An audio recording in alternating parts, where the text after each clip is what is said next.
I would like to introduce my cohort in this venture, Mr. Ronald Maines, who is the general manager of WTAP TV and radio. And we are here to ask this gentleman questions, and we will be asking questions for the next half hour to 25 minutes. Our guest is Mr. Derenberger of route number 2, Mineral Wells, West Virginia. Mr. Derenberger has a very interesting story to tell us this evening.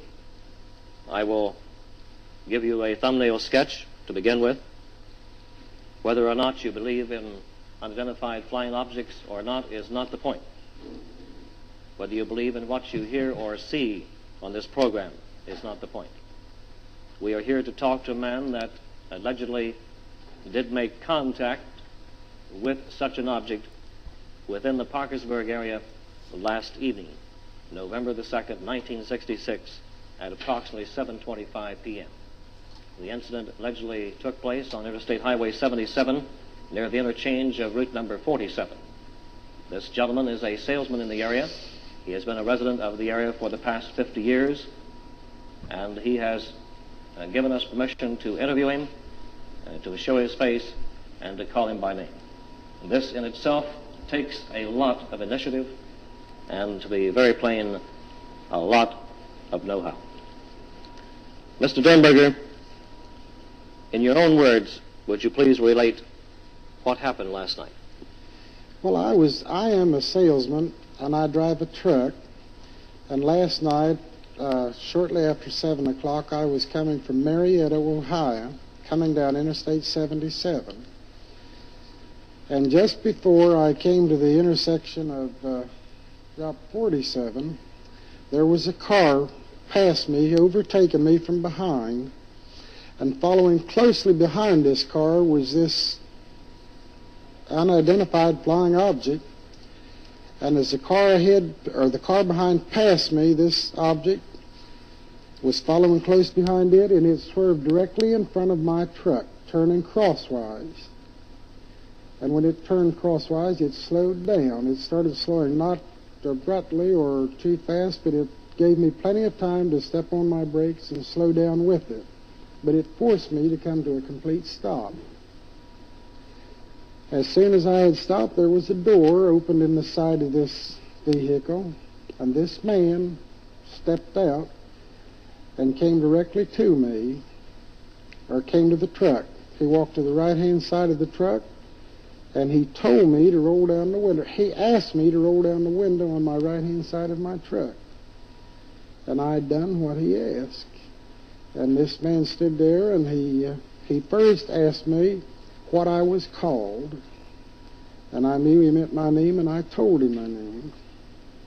And he asked me, he said, why are you frightened? He said, don't be frightened, we wish you no harm. He said, we mean you no harm, we wish you only happiness. And I told him my name, and when I told him my name, he said he was called Cold. That was the name that he was called by.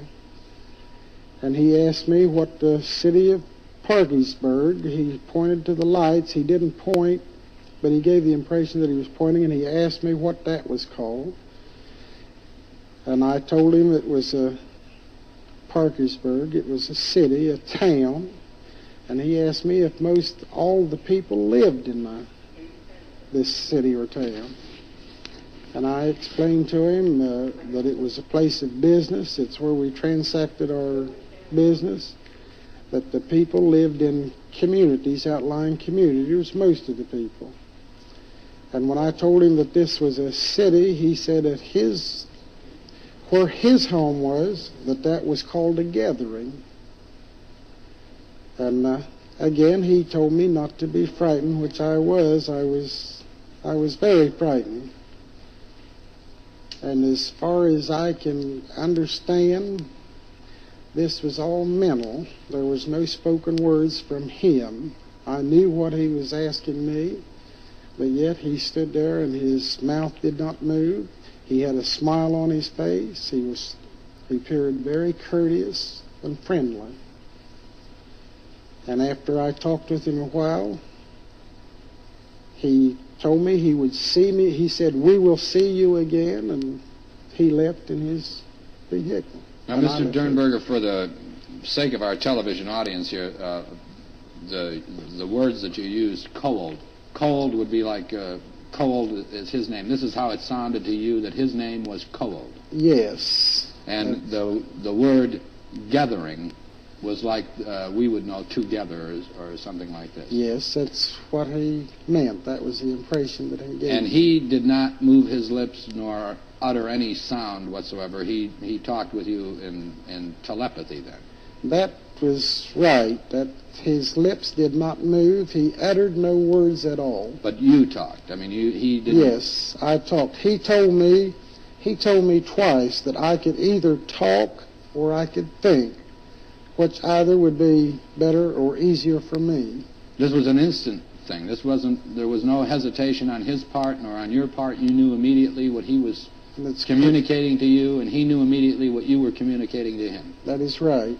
Mm-hmm. What color was this object? This object was between a real dark gray and black. I would call it a charcoal color. It glistened in my headlights. My headlights, when it stopped me, my headlights were shining directly on it. Were there lights in it? No, I see no lights of any kind. There was no lights in it. There were windows. If there was windows, I couldn't detect them. I couldn't see them.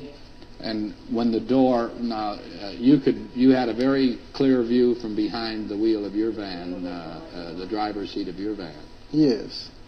He came forward toward you.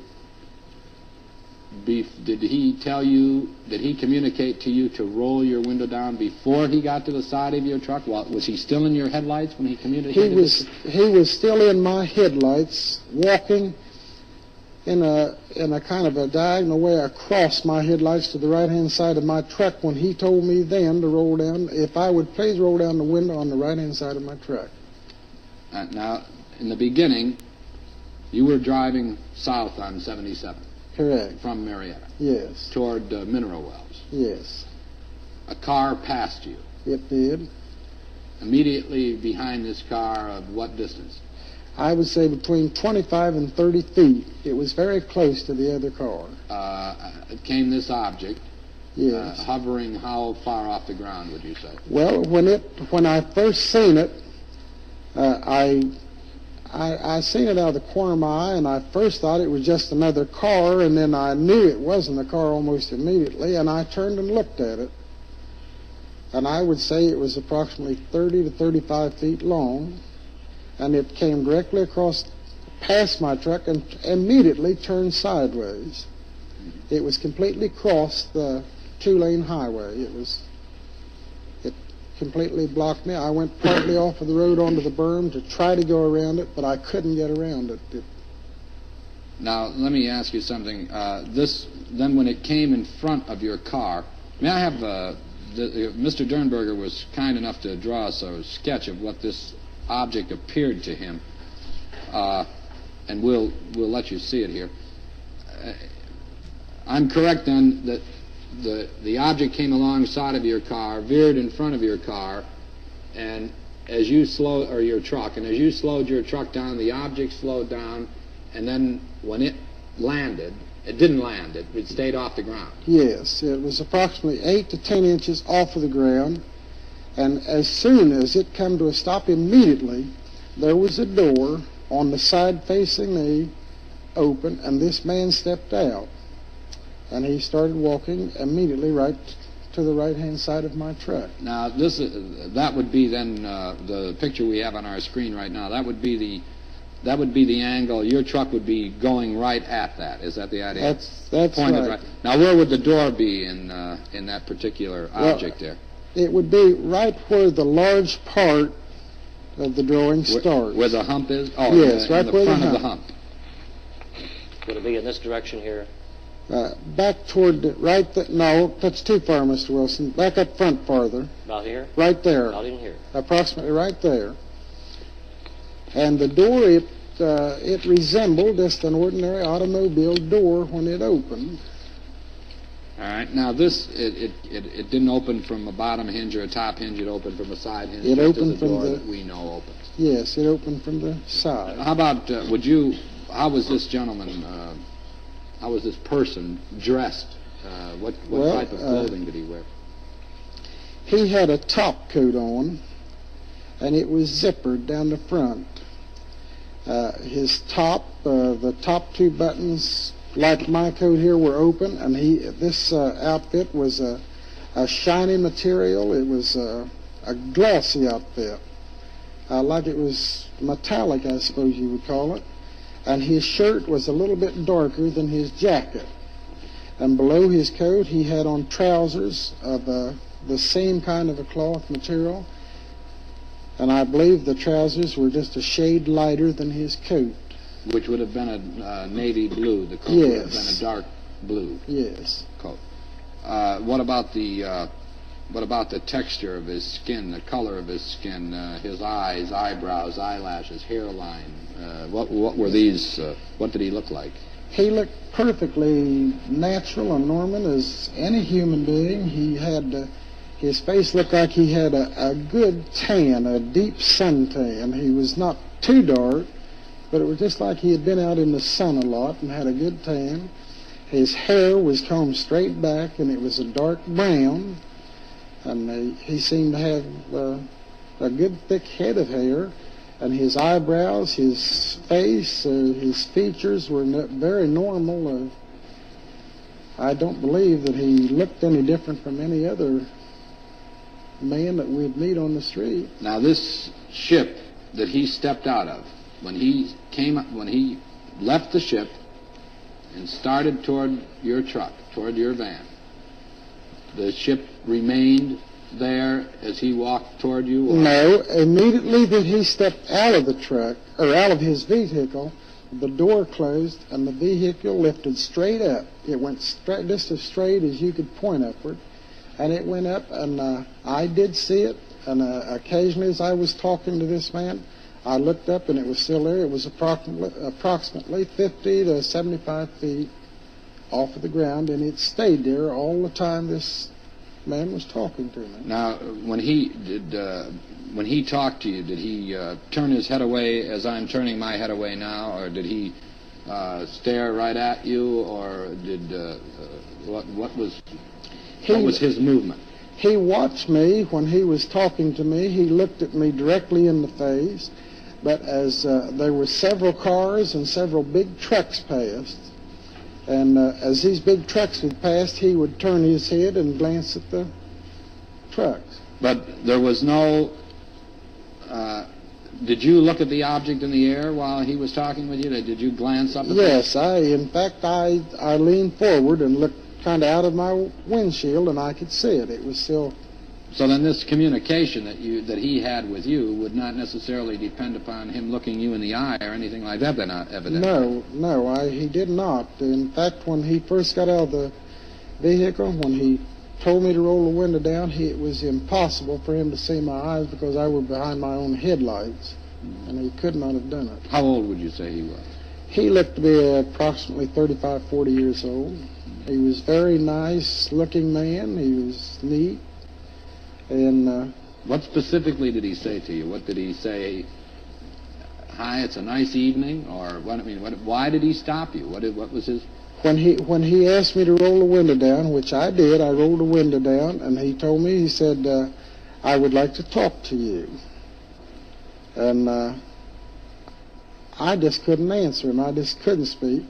And at that is the first time he told me not to be frightened. He said he wished me no harm. And he talked a little bit in this vein, and he asked me why. He said, "Why are you frightened of us?" He said, "We are the same as you." He said, "We eat, we breathe, we sleep, we bleed, even as you do." He said, "We are like you." And he said, "Please be not frightened." Did he say where he was from? He did not say where he was from, but when he asked me what Parkersburg was, and I told him, he said at where I stay or where I live, my home, he said, we call this a gathering. Did he say anything about him? Did he volunteer Did he have a family? Did he ask you what you did for a living? Where you worked? No, he asked me. He asked me if I worked for a living.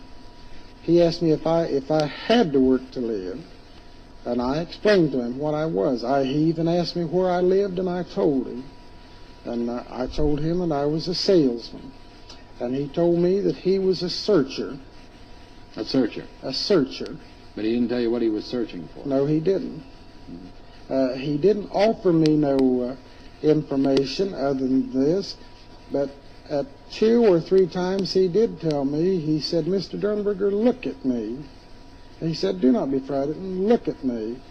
And I believe if I hadn't have been frightened, I believe that if I had have looked to him, I believe that I could have understood a lot more of what he wanted me to than what I actually did. You just have this feeling, you mean? But I have that feeling. I was very nervous. I was very upset after this happened. And after I got home and after I had calmed down, I can look back now and I see where I should have asked him questions, and I believe I had the impression that he would have answered these questions readily. You believe in flying saucers? I have never believed in flying saucers before. I have heard about them a few times. I've even read in the paper about flying objects, but I honestly never did believe in it. Do you believe in them now? I believe in what I seen last night. I don't believe it was a saucer, but I believe it was an alien, some kind of an aircraft or spacecraft or something. Mr. Derenberger, we have a program on radio called The Joe Pine Show, and Mr. Pine interviews extraordinary people in various that are involved in various occupations and some non-occupational type of businesses. And have you ever heard of Joe Pine? No, I haven't. I don't believe I have. All right.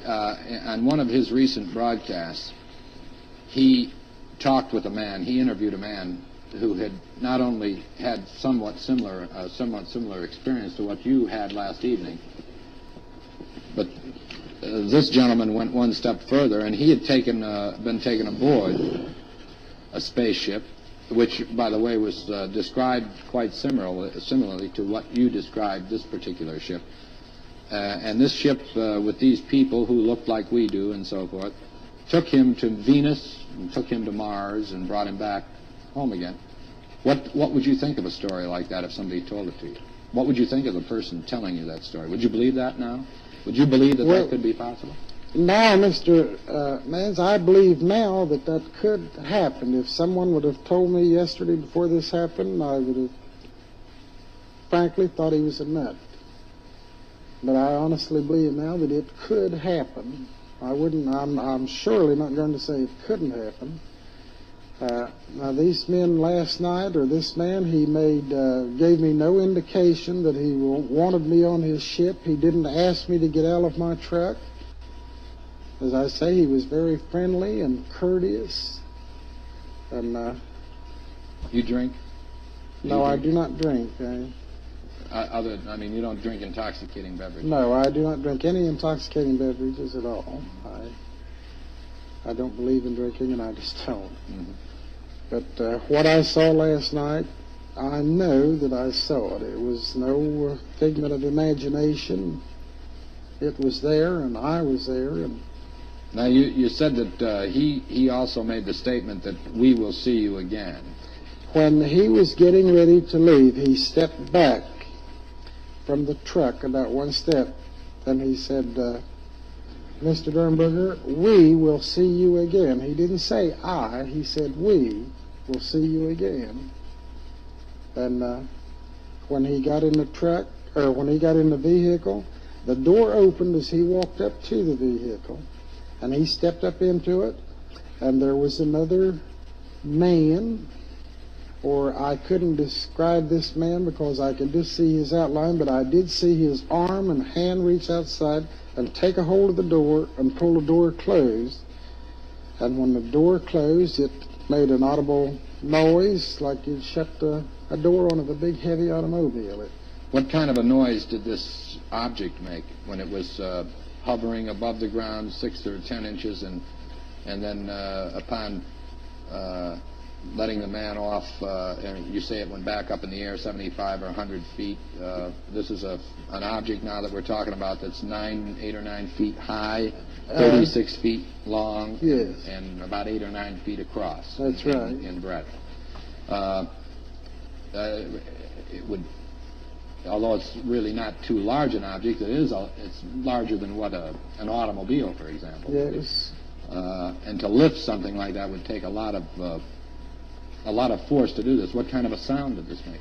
The sound when it was hovering over the ground and when it was lifting, I couldn't distinguish no difference in the sound. It was a low fluttering noise.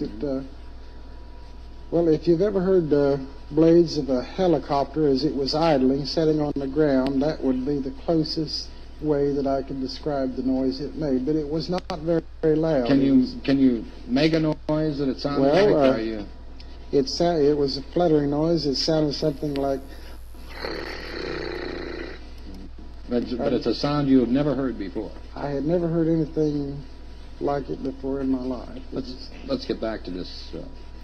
Let's get back to the fella here now. He was how tall? I would say he was close to 6 feet tall, and he'd weigh around 180 or 185. I'm 6 feet tall. He's heavier than I am. He was about your height. But heavier than what yes, I am. He was heavier. His face was more full. How much do you figure that I would weigh? I'd say about 165 to 70. 170. You're right on the button. That's right. There were no lights. This was dark. This time of night it was dark. It was completely dark, but I never at any time turned my headlights off, and I also had the lights in the truck on. I have a cab light, and then I have lights back through my truck. Mm-hmm. And these lights were on. It gave good illumination up close to the truck, but not too far back. But while he was standing and talking to me, I could see him clearly, and at several times there was cars passed and trucks passed, and especially cars that came up from behind me. As they came around this bend, they were throwing their headlights directly on the back end of my truck and was throwing a good light on him. But no one slowed down or no paused one slowed down. Like but they would have easily been able to see him. Yes, they could have. Do you suppose maybe somebody in our audience might have passed you last evening, standing there talking with this fellow? I know that there was several cars past me, and one car, as this thing settled down in front of me, was coming to meet me. And when this thing was directly in front of me, this car came to meet me. And his headlights it was in a kind of a curve. This guy came to meet me, would be making a left-hand curve, and his lights would be shining off to the right. But I still think that he could have seen and probably did see whatever this object was. Glenn, I've been monopolizing here. You sneak in with a question. You have some questions you'd like to ask? I know personally that Mr. Derenberger was scared because I talked to him a short time after this happened by telephone last night. What did your wife think when you told her about this episode? Well, my wife was, she took it pretty calmly, but it kind of made her nervous. She worried today before I started back to work. She thought the same thing could happen again, and she believes that what I told her, and she's pretty upset herself about it. This thought communication, which is apparently extrasensory perception or mental telepathy, when was you first aware that this was the way that you were communicating?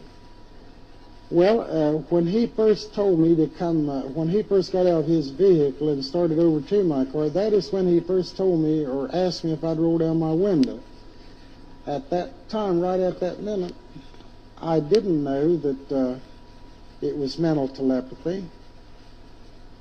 But when he came to the door and looked in through the window from the right-hand side of the truck, then I realized that he was speaking, but his lips were not moving. Is this the thing that frightened you, that shook you up? This is what made me, that frightened me more than anything I believe that had happened up until that time, even more so than when I actually seen object.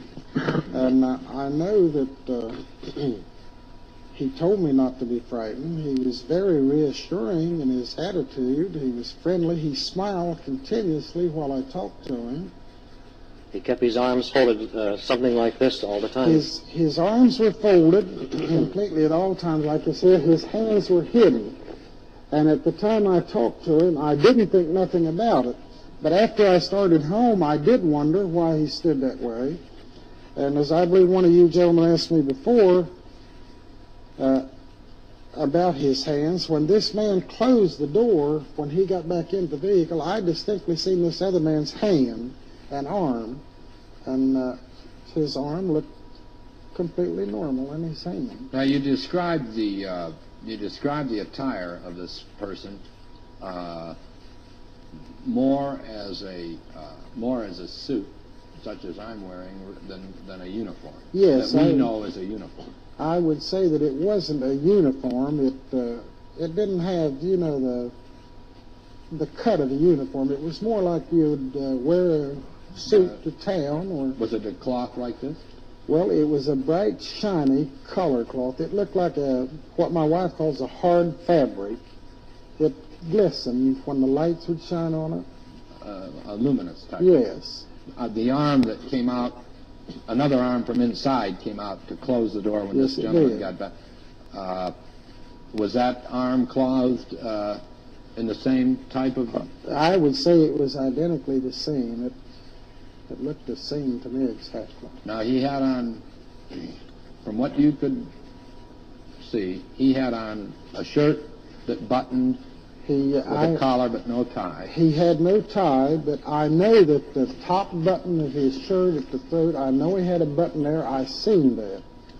I looked at that button. Mm-hmm. His button. Now his top coat was zippered. It had a zipper on the front of his coat. And he looked perfectly normal. Why do you suppose that he came around to the right-hand side of your truck rather than the nearest side to you? Why do you figure that he came around that side? Well, the only reason that I could give for that was that I had two wheels off on the berm and two wheels sitting on the highway where I'd been trying to get around this before he got me completely stopped. And I believe that this man actually knew the traffic conditions. I believe he knew that he would be safer on the other side. Now, if he didn't use words in communicating with you, if he used thoughts, why did he have you roll your window down? So that he could hear you? So Do you feel that this was why he did it? I believe that he had me to roll the window down so he could look at me without looking through the glass, because the glass was very rain street, where it had been raining. And that is the impression that I got, that he wanted the window down so I'd be in closer communication with him, or so we could see each other. The time when he left you, when your conversation was ended, how did you know that it was all over? Did he say, well, did he say anything to the effect that, well, I've got to be going now, I have to go, I know, how did he terminate this conversation? He terminated his conversation very quickly. 1 second we were talking there, and the next thing this vehicle settled down right beside. He stepped back from the truck, and when he stepped back, this thing came right back down. Now, it wasn't crosswise the road when it came down. It was heading in the same direction I was. It was right the length of the truck. And when it settled down, he turned and walked up around in front of my headlights and back. But just before he started, he said, Mr. Derenberger, we will be seeing you again. You believe he will? Well, I did believe it, but now I don't know how to answer that honestly, because I'm afraid he will, and I don't want him to. But I have a feeling that he will. You're apprehensive that he will see you, yet again.